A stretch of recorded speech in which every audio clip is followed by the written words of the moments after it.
I think we are ready to start. So first of all, welcome. I'm super happy to be here because, well, it took me 18 hours to get here because you can probably say I'm not US-based.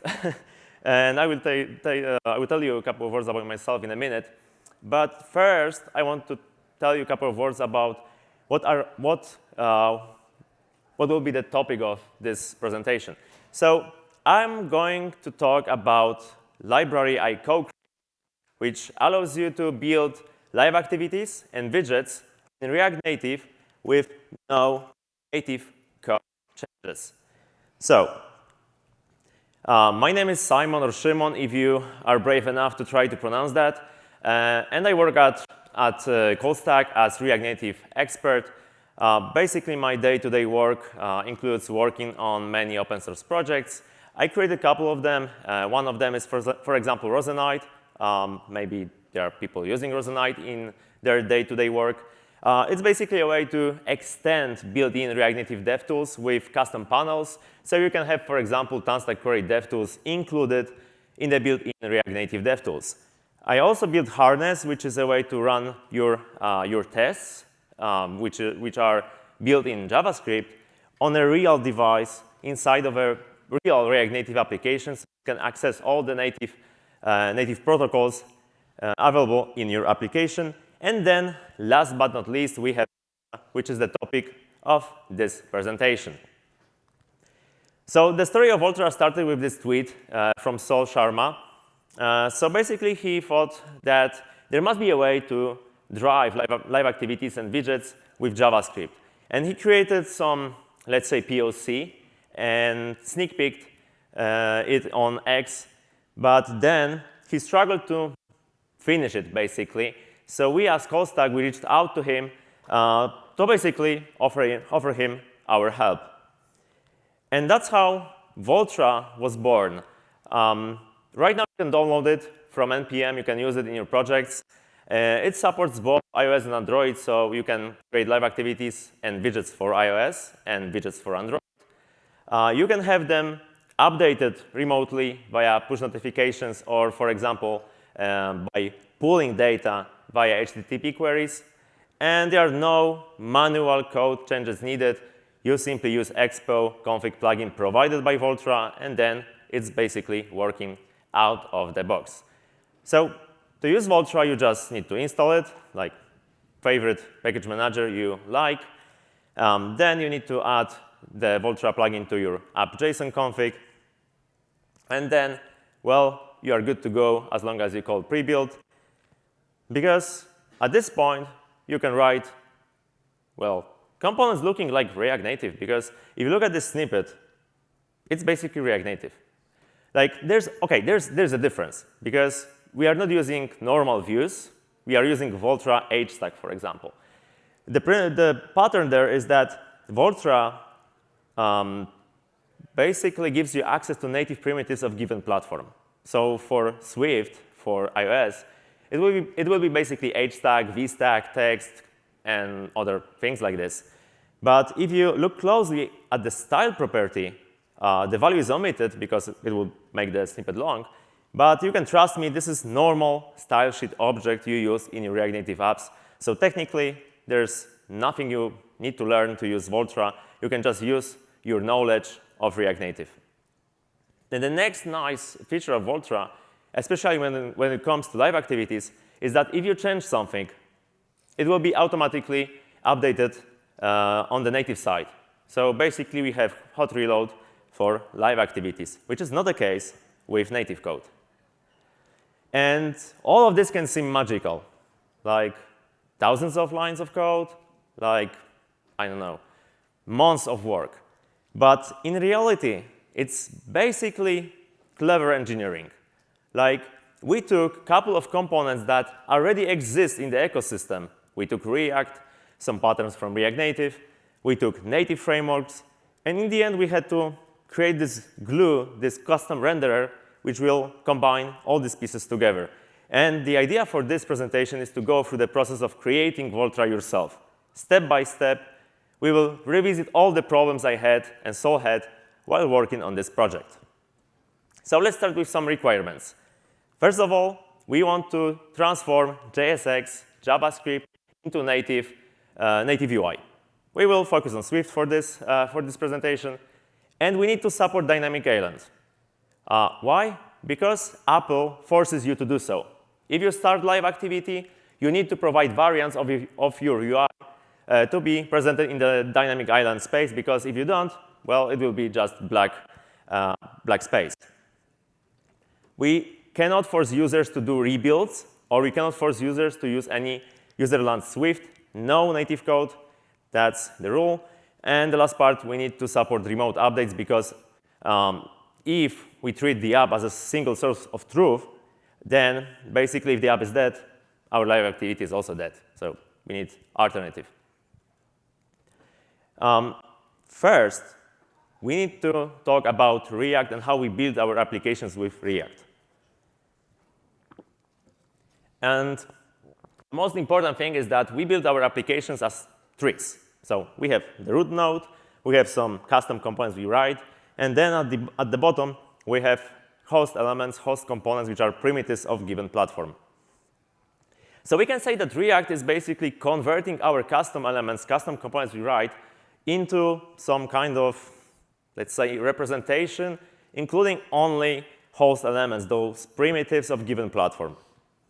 And then this is the work of renderers to take this blueprint and convert it into native UI. So basically, in case of React DOM, it will take this JSON on the left side and convert it into HTML. Of course, there are some transformations going on. You can see the style property that it's object on left side, your left side, I don't know, maybe it's right side, sorry, and converts it into this CSS string on the HTML side. So Voltra is basically doing the same thing. It's taking this representation, including native primitives, and it turns it into views on native side on both iOS and Android. So how can you build a React renderer? It's pretty much simple, because it turns out there is a package for that. And this package is used by, for example, React DOM. So it's called React Reconciler. And the thing you need to do when you want to use it is you need to provide this. Well, it's not big on this snippet, but you can trust me, this host config includes, I think, 40 properties. Many. And documentation is not really great. But AI will help you. I guarantee that. But in the end, if you look at the snippet, you will see create instance, which is basically function called if React needs to create some element. And then append child, which is basically, in our case, pushing to the parent, to the children array. And yeah, that's basically the foundation of Voltra. And with React Reconciler, you get all the hooks or the concurrent modes, pretty much everything that modern React supports. So we take this JSON, and then we create wrappers on the native side. So for our text, which is, let's say this JSON is Voltra node. And then for every type of Voltra node, we need to create a wrapper. And this wrapper is supposed to get the props, get the children, and render native views. And when we have that, the only part missing is basically creating Voltra factory, which will take Voltra node, it will look up the type, and according to type, it will produce different wrappers. And after doing that, if we run the code, you will see this hello world. So at this point, we have the core. Like, you just created a custom renderer that can describe the native UI and render it on the native side. But there are many, many, many, many things missing. And one of the things missing is styling. So in React Native, we use style sheets, which are basically CSS properties. And on the SwiftUI side, we use something called modifiers. And if you look closely on the SwiftUI side, you will notice two paddings. That's not a mistake. And I will tell you why. Because it turns out that if you use padding, you will basically enlarge the bounding box of your component. So that's OK. That's the same as in React Native. Then you apply background color. So, well, the background will be red. That's also like the same in React Native. But then it turns out that if you want margin, there's no margin in SwiftUI. So you use the second padding, which will, again, enlarge the bounding box. But also it turns out that background color is not feeling like the current state, but only the previous bounding box. So things like this are all over the place in Voltra, because we are trying to make Voltra as close to the React Native mental model as possible. We don't want to force you into learning SwiftUI and, for example, Jetpack Compose on Android. We want you to use basically your React Native knowledge. So now let's talk about variants, because this is going to be interesting. So like I said, we need to support Dynamic Island. Dynamic Island has a couple of variants. Expanded, this big one, I think on your right side, I guess. The compact one with 2 icons on both sides, and the minimal one when the icon of our app is disconnected. So we need to provide some UI for all of these variants. So let's say we have API like this. OK, single root is going to work. So like the most simple way to now add multiple variants would be to do something like this, right? And it should work. We have multiple roots. Each will be used in different places, but technically it should work. Well, nope. It's not going to work. And the problem is that at this point, I thought that Voltra is not going to happen, because it turns out that there is a limit in the amount of payload of data you can provide from your app to live activity. And this limit is 4 kilobytes. Average image is about 400 kilobytes. So I was like, well, it was fun, but it's not going to happen. And then I thought that, OK, maybe we'll try to compress things. Maybe we'll try to shorten the properties. And we'll see what will happen, basically. So first of all, compression. So I used Broadly because it's well algorithm. The compression ratio of Broadly is good. It works on Node.js, on iOS, on Android. Perfect. It allowed me to shrink the payload size by 70%. But then I realized, oh, it's binary. So I need to convert back to ASCII to string with base64, which basically enlarges the payload size by, 30%. So in the end, I saved 30, but it's still good, but not good enough. So then I started playing with properties. I don't need font size. I need some short property which is unique, which I will then reconvert back on the native side to this long one. And the same can be applied to the type. I don't need the verbose type. I just need some kind of identifier. So numbers are perfect in this for this case because they only only a couple of bytes instead of a couple of bytes per let's say each character. But still, that was not good enough. It allowed me to shrink the payload size by 30%, but still, we were at the limit. So then I realized that, well, when you create React Native apps, we usually reuse the same style objects for multiple elements. OK, so while I'm rendering, I can check whether this particular style object was already present. And if so, I can move it to a shared registry and replace the style object with some kind of reference. So I did exactly this. And it worked. Again, it shrunk the payload size, but it was not enough. So then I realized I can use the same approach for elements. So this idea came from a real use case. So I shared Voltra with my colleague from Callstack, and he wanted to create something like GitHub contribution graph. Rectangles, colors, saying that you were a good guy, making a lot of commits recently. So he wanted to do something like this. And he was trying out Voltra. And basically, what I got back is this. So he was only able to do a single line of those rectangles because the limit was met. But if you look closely at the rectangles, you will see there are only a couple of them. A couple of variants. And the rest are basically clones. So with this element multiplication stuff, he was able to basically fill the whole space because, well, there are only 4 variants. So 4 definitions plus many, many, many references, which are cheap. And all of these changes allowed me to ship Voltra to all of you to use because now even with kind of complex UIs, you can use Voltra with all those optimizations. But it's always tricky to work on this stuff, because then I moved to push notifications. We need them, because app can be dead. And if it's dead, we cannot update the live activity. But on server side, we don't want hooks to be called. We don't want use effects to be called, because it will probably crash the server, because somebody will try to access window, for example. No concurrency. We don't need it. We just want to go through the rendering process once and then send the snapshot over to the device. Who knows what's the problem? This is the problem. You cannot turn off hooks for React Reconciler. It's basically not possible. So I was like, again, I need to do something. I need to recreate something.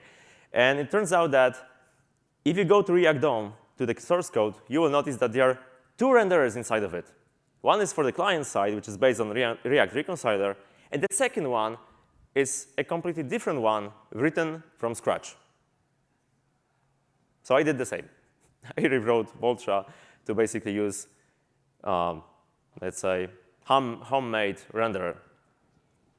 And it sounds complex, but in reality, this is basically going down the tree, looking at the nodes, what types they are. So if it's a primitive, like string or number, I will just create an object and call it done. That's basically it. For arrays, I will recursively call the same function, because I'm interested in the children. So yep, that's the correct action for arrays. And if it's React element, I can check if it's a function. If it's a function, I can call it. So I will render it. And again, run throwers again as for the children. And this, of course, looks a little bit more complex in Voltra, because we have this tiled application. But this is the core. But then I realized, I need some hooks, because people want to use context to inject custom colors, for example, to their buttons. So I don't want them to be forced to use prop drilling. So yeah, I went into React this time to look for clues, how hooks work. This is real property. And it turns out that if you look up this property during rendering, you will find this age property, which includes an object containing all the hooks, basically. So for Voltra, I create my custom dispatcher, and I override this age property. Then I run my component to render it, and then I revert the change. So React Native can work just like before. And how this Voltra dispatcher looks like? Similar to this. So we will talk about context in a minute. But for state, we don't need state. So we basically take the init function, or just the object, and then we return it. And set state is basically no operation setter. For memorization, we don't need it, so we just call factories. For effects, nothing, because we don't need them. And this continues for all the hooks in the code base. When it comes to the context, you are probably aware that we have context providers and context consumers and use context hooks. So if we go down the tree and we find context provider, we can extract the context type and the value provided and store it in our context map. And then when useContext is called, we can use this readContext method to look for the value for given context. If it's there, we will extract it. If it's not, we will use the default value provided by in the code, basically. And when we go out of this context provider by going up the tree, we can just remove the value, the context type, and call it done. Basically, that's how contexts are implemented in React Native, more or less. And there are many, many problems like this. Like, working on this stuff is tricky because technically something simple, in reality, is not simple. So for example, images, like remote images. You would expect live activities and widgets to be able to basically fetch some image from, I don't know, some website. No, this is not going to happen. So what Voltra does is that it gives you prefetch API, so you can prefetch the image when your app is running. Then Voltra saves it to some persistent storage, so the widget and live activity can read from this persistent storage and display the image. And yeah, charts are pretty much the same. On Android, for example, there is no chart component, like no native chart component. So we created it from scratch. Actually, this was a community contribution. So we create image of a chart on Android when the live activity is rendered, and then we display this image on a widget. And it works. And it's like default way for having charts on Android. So if you want to have live activities and widgets in your app, you can scan this QR code, which will lead you to use Voltra, use-voltra.dev, which is the documentation site.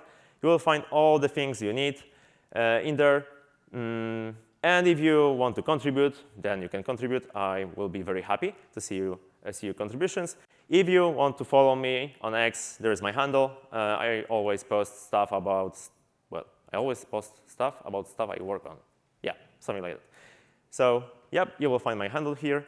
And I hope that your React Native applications will be even better with Voltra powering their live activities and widgets. Thank you very much.